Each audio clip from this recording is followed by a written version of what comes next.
She walked into Dean Martin's dressing room like she owned it. Beautiful, confident, and carrying a briefcase that would change everything. "Hello, Dean," she said, with a smile that didn't reach her eyes. "I think it's time we talked." Dean looked up from his bow tie, confused. He'd never seen this woman before in his life. But she knew something. Something that could destroy not just his career, but everything he'd built over 30 years. What was in that briefcase? And why was Dean Martin about to face the most dangerous 24 hours of his life? It was September 15th, 1973. At Caesar's Palace in Las Vegas. The Rat Pack era was winding down, but Dean Martin was still selling out shows. At 56, he remained the epitome of cool, smooth voice, effortless charm, and that trademark martini glass that never seemed to leave his hand. But on this particular Saturday night, something was different. Dean was in his dressing room adjusting his black bow tie before the 9 p.m. show when she appeared. No knock, no announcement from security. She just entered. "Hello, Dean." She was stunning. Mid-30s, auburn hair perfectly styled, wearing an elegant black dress that screamed expensive taste. But it was her eyes that caught Dean's attention, calculating, cold, completely at odds with her beautiful face. "I'm sorry, miss, but I think you have the wrong dressing room," Dean said politely, setting down his whiskey glass. "Security should have. My name is Victoria Sterling." The name meant nothing to Dean. He'd met thousands of beautiful women over the years, but something about the way she said it, the confidence in her voice, made him pause. But Dean Martin had no idea that this woman had been watching him, studying him, preparing for this moment for over 3 years. Victoria Sterling didn't sit down. She stood in the center of the dressing room, holding a black leather briefcase like it contained the crown jewels. "I have something that belongs to you," she said. Dean raised an eyebrow. "Lady, I don't know who you are or what kind of game you're playing, but I've got a show in 20 minutes. Victoria smiled that cold smile again. "Oh, you'll want to see this first." She set the briefcase on Dean's dressing table and opened it with deliberate precision. Inside were photographs, dozens of them. Dean's blood ran cold. The photos were from 1962. 11 years ago, a time in Dean's life he'd worked very hard to forget. "Recognize these?" Victoria asked sweetly. "To understand why these photographs were so dangerous, we need to go back to 1962. Dean Martin was at the height of his success. The Rat Pack was ruling Las Vegas. Frank Sinatra was his best friend. Money was pouring in from records, movies, and sold-out shows. But Dean had a problem. He was desperately unhappy in his marriage. Dean had married Janae Bigger in 1949, and by 1962, the relationship had become a business arrangement. They lived separate lives, maintained separate circles of friends, and only appeared together for public events. Dean was lonely. And when a lonely man with unlimited money and fame meets the wrong woman, her name was Elena Rossetti. Elena was 28, Italian-American, and working as a cigarette girl at the Sahara Casino. She was also, unbeknownst to Dean, the girlfriend of Vincent the Fish Torino, a mid-level mobster with connections to the Chicago outfit. What Dean Martin didn't know was that Elena Rossetti was about to drag him into the most dangerous underworld conspiracy of his life. Dean and Elena's affair lasted 6 months. It wasn't love, Dean was too smart for that. It was escape. Elena was beautiful, uncomplicated, and asked no questions about Dean's life or career. They would meet twice a week at a small apartment. Dean rented under an assumed name on the outskirts of Las Vegas. No publicity. No photographers. No questions. Or so Dean thought. Vincent Torino had been having Elena followed, not because he suspected her of cheating, but because the FBI was watching him, and he needed to know if Elena was compromised. When Torino's private investigator reported that Elena was sleeping with Dean Martin, Torino saw an opportunity, a very profitable opportunity. Vincent Torino didn't confront Dean Martin directly. That would have been too obvious, too traceable. Instead, he hired the best surveillance photographer in Las Vegas, a man named Tommy Chen who specialized in insurance photos for the mob. For 3 months, Tommy documented everything. Dean entering the apartment, Elena arriving 20 minutes later, Dean leaving in the early morning hours, Elena in various states of undress through the apartment windows. But the most damaging photo was the one taken on July 4th, 1962. Dean Martin and Elena Rossetti in bed together, clearly recognizable, clearly intimate. Vincent Torino now had the ammunition to blackmail one of the most famous men in America. But Vincent Torino never got the chance to use those photographs. On August 15th, 1962, Vincent the Fish Torino was found dead in the trunk of his Cadillac, 3 bullets in the back of his head, a casualty of an ongoing mob war that had nothing to do with Dean Martin. The photographs should have died with him. They didn't. Tommy Chen, the photographer, had kept copies, not for blackmail. Tommy was too smart for that. But as insurance, in his line of work, having compromising photos of powerful people was like having a life insurance policy. When Tommy died in a car accident in 1970, his apartment was cleaned out by his sister Victoria Chen, who married a man named Robert Sterling in 1971 and became Victoria Sterling. But Victoria Sterling wasn't just Tommy Chen's grieving sister. She was something far more dangerous. Victoria Sterling was a con artist, one of the best on the West Coast. Born Victoria Chen in San Francisco's Chinatown, she'd spent her 20s perfecting the art of manipulation. She would research wealthy men, learn their secrets, their weaknesses, their fears, and then approach them with exactly what they needed, or exactly what they feared losing. When she inherited Tommy's photographs, Victoria saw the opportunity of a lifetime. Dean Martin wasn't just famous, he was vulnerable. By 1973, Dean's marriage to GA was still intact but fragile. His children respected him but didn't really know him. His career was beginning to show signs of age as younger performers like Elvis and the Beatles dominated the charts. Dean Martin had everything to lose. Back in the dressing room, Dean stared at the photographs with growing horror. "Where did you get these?" he asked quietly. "Does it matter?" Victoria replied. "What matters is what I'm going to do with them." Dean's mind was racing. The photos were real. The affair had happened. And if these images became public, his marriage would end. His children would hate him. His wholesome image would be destroyed. The mob connections would be investigated. "What do you want?" Dean asked. Victoria smiled. "Now we're getting somewhere." Victoria Sterling's demand was simple and devastating. $500,000. In 1973, that was equivalent to nearly $3 million today. It wasn't just money, it was a fortune. "You have 24 hours, Victoria said calmly. "Cash, small bills. Meet me tomorrow at midnight at the Flamingo Casino parking garage, level 3. Dean laughed, but there was no humor in it. "You're insane. I don't have that kind of money lying around." "Then find it." Victoria closed the briefcase. "Because if you don't, copies of these photographs will be delivered to every major newspaper in America, your wife's attorney, and the FBI. She paused at the door. "Oh, and Dean, don't even think about calling the police. Those photos prove you were having an affair with the girlfriend of a murdered mobster. How do you think that investigation would go?" But as Victoria Sterling left the dressing room, she had no idea that Dean Martin was about to do something completely unexpected. Dean Martin had to go on stage. In 15 minutes, 2,800 people would be expecting the smooth, confident entertainer they'd paid to see. But Dean's hands were shaking. His mind was spinning with panic. How could he perform when his life was collapsing? Dean poured himself a real drink. Not his usual apple juice and cola mixture, but genuine whiskey.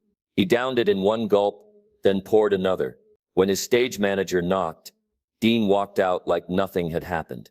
For 90 minutes, Dean Martin gave one of the greatest performances of his career. He sang "That's Amore" with perfect timing.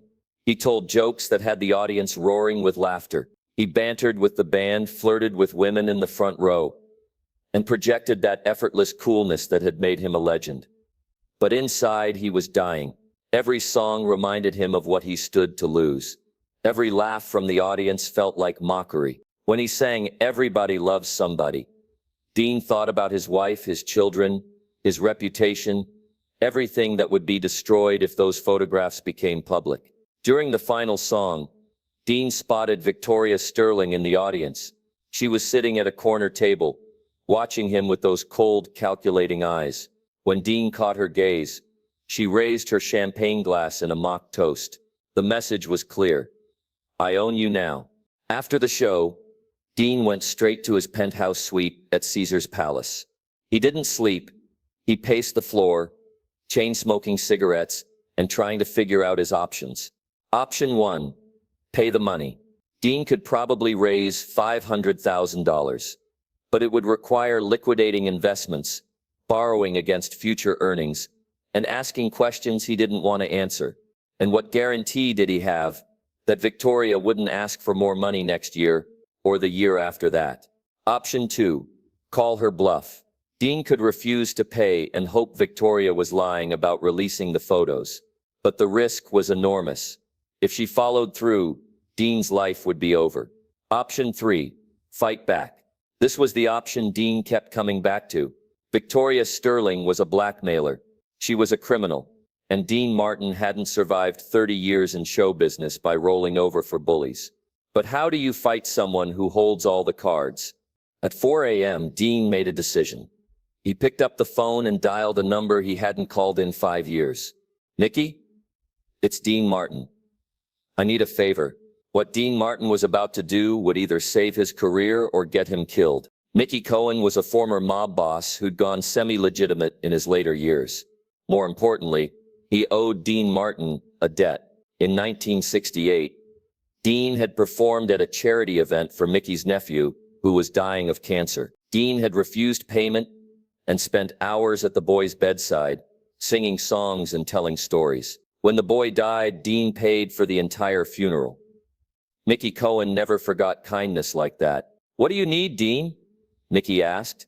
Dean explained the situation, leaving nothing out.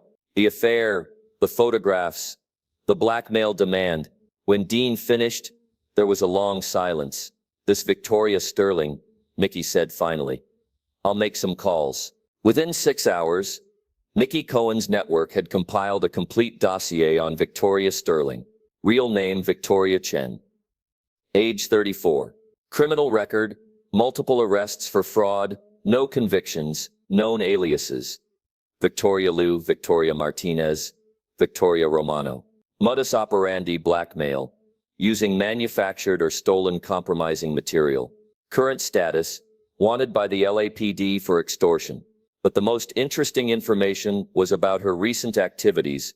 Victoria Sterling had been in Las Vegas for 3 months, staying at the Sahara Casino under the name Victoria Romano. She'd been seen dining with several wealthy older men, always carrying the same black briefcase.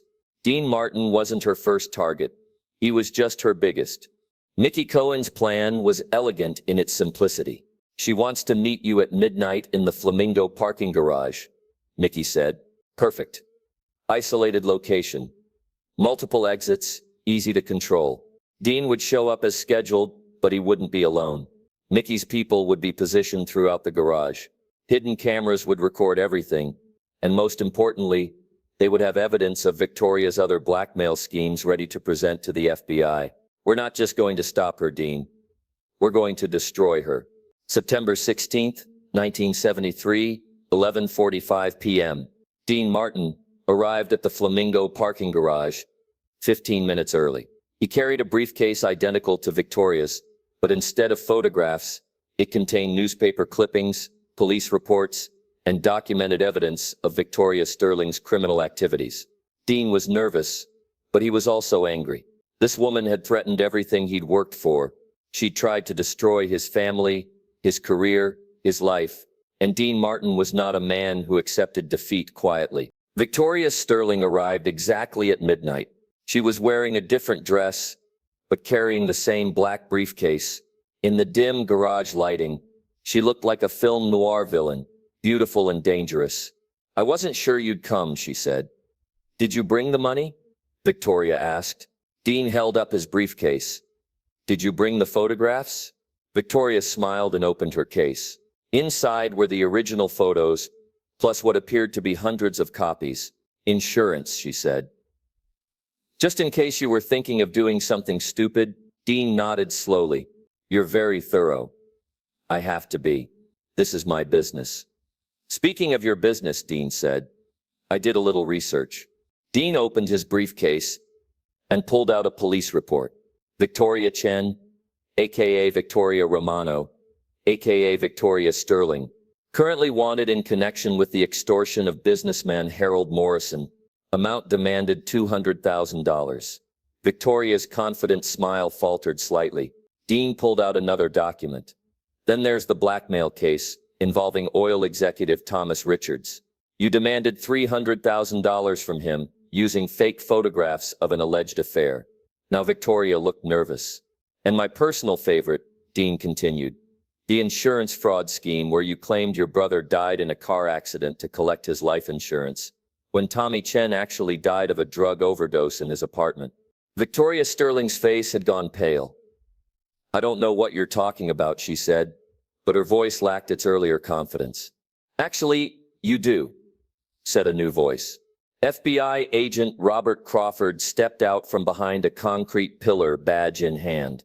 Behind him came two more agents and Mickey Cohen's security team. Victoria Chen, you're under arrest for extortion, fraud, and blackmail. Victoria looked around desperately, realizing she was surrounded. This is a setup. She screamed at Dean. Dean smiled, the first genuine smile he'd had in 24 hours. No, Victoria. This is justice. As the FBI handcuffed Victoria Sterling, Agent Crawford handed Dean a small recording device. Everything she said tonight was recorded, Crawford explained. Her admission that this was her business, her threats, her demands for money, it's all evidence now. But more importantly, Crawford had something else. We found the original negatives in her hotel room, all of them. Dean stared at the strip of film negatives Crawford showed him. After 11 years, the source of his nightmares was finally in his hands. What happens to these? Dean asked. That's up to you, Mr. Martin. They're evidence in a closed case. You can destroy them if you want. In the parking garage of the Flamingo Casino, Dean Martin held a match to the negatives of the most compromising photographs ever taken of him. As the film curled and blackened in the flames, Dean felt a weight lift from his shoulders that had been there for over a decade. The affair with Elena Rossetti had been a mistake. The photographs had been a nightmare, but Victoria Sterling's blackmail attempt had been a blessing in disguise. For the first time since 1962, Dean Martin was truly free. Victoria Sterling was sentenced to 8 years in federal prison for multiple counts of extortion and fraud. During her trial, it was revealed that she had successfully blackmailed 12 other wealthy men over the previous 3 years, collecting over $2 million in illegal payments. Dean Martin's name was kept out of the public record by agreement with federal prosecutors, but the experience changed Dean profoundly. 3 days after Victoria Sterling's arrest, Dean Martin did something he hadn't done in years. He went home to his wife. He told Jane everything. The affair with Elena, the photographs, the blackmail attempt, the fear he'd lived with for 11 years. Jane listened without interruption. When Dean finished, she was quiet for a long time. Finally, she said, Dean, I've known about Elena for years. Dean was shocked. You knew a wife knows, but I also knew it meant nothing. It was just escape for you. Jane had known about the affair but had chosen to say nothing, hoping Dean would eventually find his way back to their marriage on his own. Dean and Jean Martin's marriage wasn't magically healed overnight, but the honesty that followed Victoria Sterling's exposure created the foundation for a real relationship. Dean stopped drinking as much. He spent more time at home. He made an effort to connect with his children, not as their famous father, but as their actual father. For the first time in years, Dean Martin seemed genuinely happy. Professionally, Dean Martin experienced a renaissance. The stress and fear that had been weighing on him for years was gone. His performances became more relaxed, more joyful. His recording sessions were more productive. In 1974, Dean released The Door Is Still Open to My Heart, which became his biggest hit in years. Critics noted that Dean seemed more present in his performances, more emotionally connected to his material.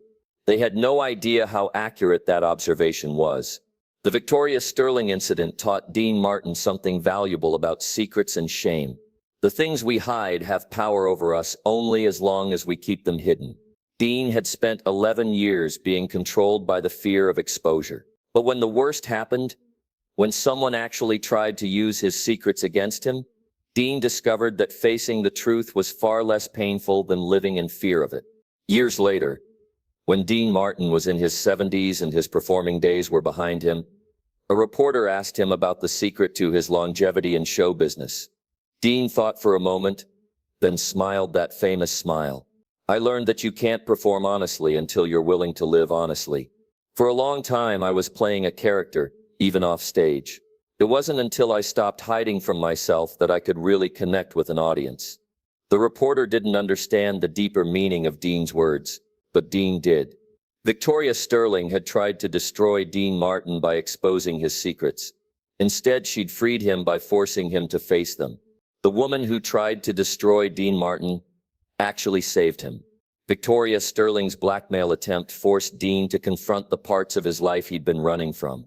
The guilt, the shame, the fear, it had all been consuming him slowly and visibly for over a decade. When Victoria tried to weaponize his secrets, Dean finally understood that secrets only have power when we give them power. The photographs that Victoria thought would ruin Dean Martin's life actually freed him to live it.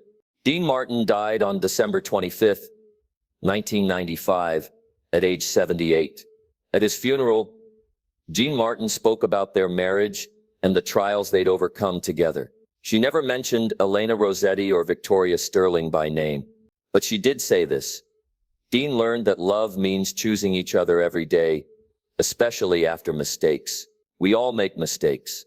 The brave ones admit them and try to do better." In the audience, FBI agent Robert Crawford, now retired, smiled. He remembered a night in 1973 when a scared entertainer became a brave man. Victoria Sterling had tried to destroy Dean Martin. Instead, she'd helped him become the man he was meant to be.